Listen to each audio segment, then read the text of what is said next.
You are listening to the Space-Tastic Mysteries podcast. We are concluding the SpaceBase LVN novel, the second series now called Strange Phenomena, which is the second novel in Anna Gale Line's SpaceBase LVN series. This is episode 25, the conclusion. If you have not subscribed, do so now, and if you are on YouTube, hit the bell to be notified of new episodes. Join us next week for a whole new series taking place in the same universe, where we follow a medical team on the Mobile Alliance Star Vessel Hospital, the Lightyears, at the front lines of the Freedom Alliance Crimson Fleet War. While I talked to Tony, Hook worked on overriding the locked doors to Command Central. As he rushed in, Reed called over my commlet, "I need 2 minutes, Colonel. I am going to stun the people currently in Command Central. Once they are stunned, you will be able to go in and hack into the system to stop this tragedy." Just as she gave us the all-clear, Hook opened the doors. We moved into Command Central, stepping over the bodies on the floor, to get to the command workstation. The countdown ticking in our ears, cementing the reality foremost in our minds. In a few minutes, Hook said, "Try it now." No, we heard from the access tunnel above Command Central. It opened and several men and women jumped on us, knocking us to the ground. As I got up, they tried to shoot at Tony, the guards and me. We exchanged gunfire for several minutes, hiding behind chairs and workstations, while I shouted out, "Chip, stop self-destruct sequence. Authorization Polo, Hotel, Echo, Alpha, Romeo, Lima, Lima, Delta Kilo Echo." "Self-destruct sequence aborted," came the computer's response. "Chip," one of the women said in my voice, "start self-destruct sequence Polo, Hotel, Echo." "Voice does not match the one we have on file," Chip responded. "Voice recognition must match and authorization must be given by Colonel Madrid and 3 generals. And all the voice recognitions must match to comply with this order." "Chip," the person demanded, "why did you shut off the self-destruct with only," wrinkling her nose, "her command?" The person who deactivated the self-destruct matched that of Colonel Madrid. The voice prints of General Graham, General Ruland and General Leonardo confirmed her order. A group of people burst through the doors and screamed, "IIB." This gave Tony and I time to knock the guns out of the people's hands. The people who jumped from the access tunnel tried to run past the group, only to be seized by them.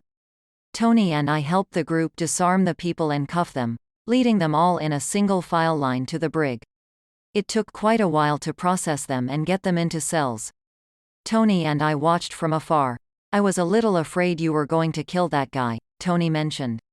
"You were gripping his arms pretty tightly. It looked like you went into your own world." I continued to feel all the emotions and memories of the prisoners. I felt disconnected. I heard what Tony said, but I couldn't respond. The memories and emotions paralyzed me. I could not move and lowered to the ground. I heard my father in my head, "Hang in there. I am rounding up every Indigoid on this space base, and we are going to join and fix this. I promise. Stay calm, and we will be right there." I heard Tony screaming out my name and calling Drew. I fell to the ground, writhing, as I listened to the memories of Zeitverschidetes and those they killed. My stomach sickened as I listened to horrifying, graphic memories of how my own people were murdered in cold blood over land. I felt Drew put a dyane monitor on my arm. Then I heard my father scream, "Drew, get out of the way." Then I felt a ton of people touch me, smothering me underneath them. Slowly but steadily, I started to return to normal. Once I nudged the people off me, I sat up.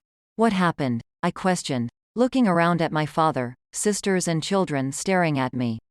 "We need to get you out of here," my father instructed, helping me to my feet. "I will explain outside of here." Drew followed me and my family out into the hallway. My father explained, "She is an uber empath, and she was absorbing all the memories and feelings of the Zeitverschidetes in there. So much that it was short-circuiting her gift, but more than that, it was killing her. I brought all the Indigoids I knew together to absorb some of that off of her. I have only seen it happen 2 other times. I watched her grandmother, my mother, die because we did not know what to do to help her. I reached out and touched his hand.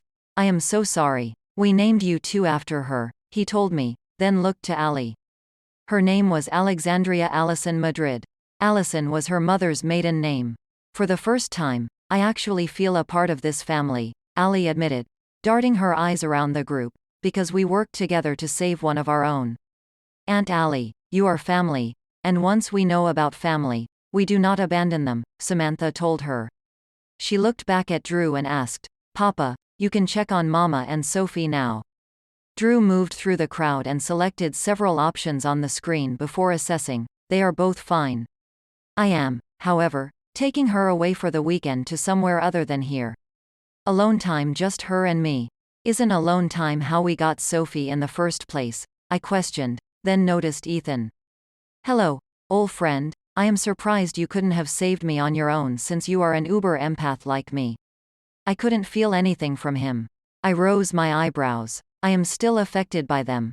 Not as much. Why don't you seem to have any signs of distress? Why can't I feel your emotions? My eyes widened in alarm. Oh hell, they turned you into one of them. What do you mean turned him into one of them? Dad required, staring at me.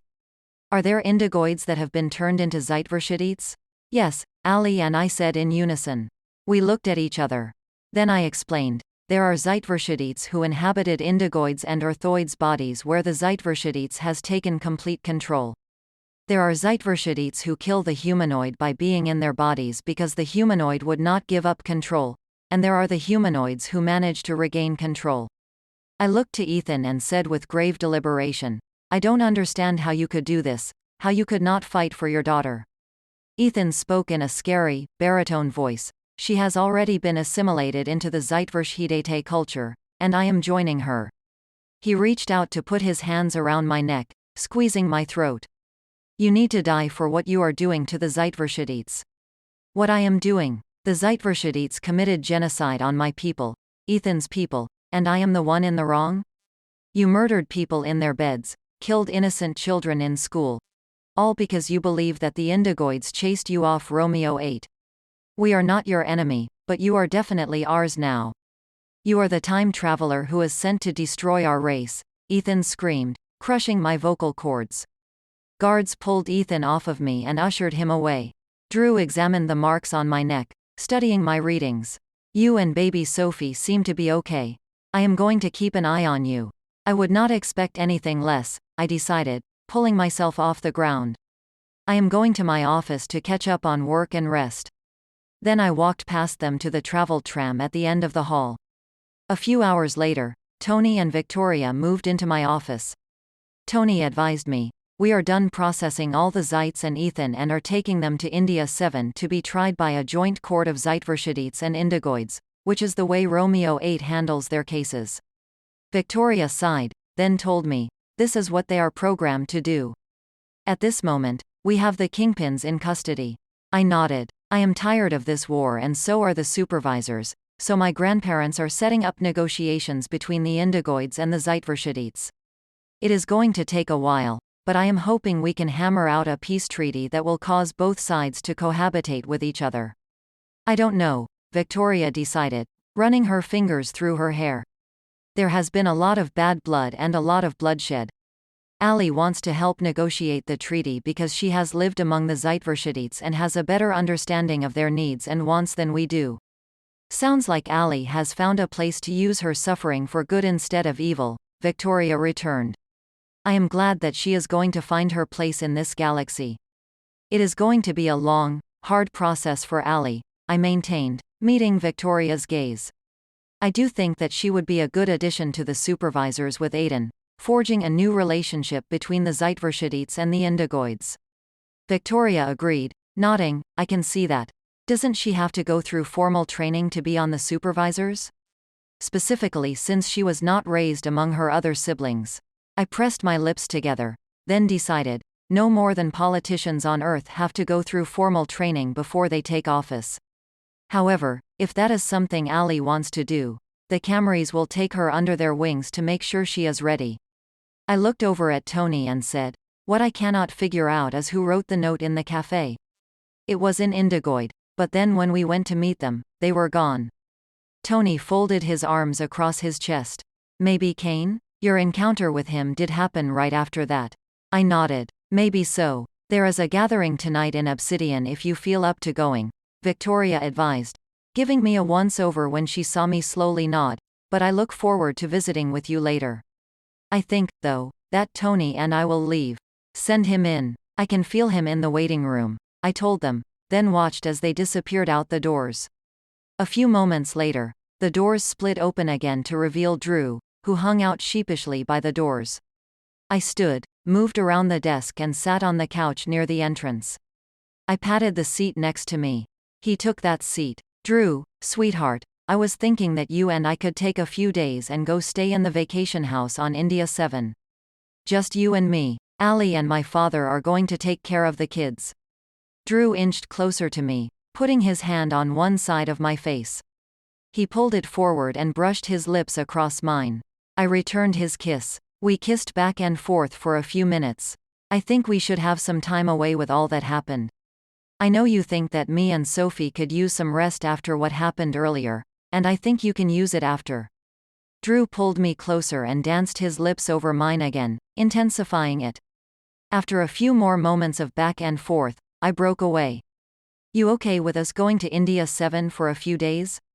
A few days, a month, a year, as long as I am with you, Drew said, tilting my head to the side and nibbling on my neck. I only smiled. All was right in my world for the moment. The end.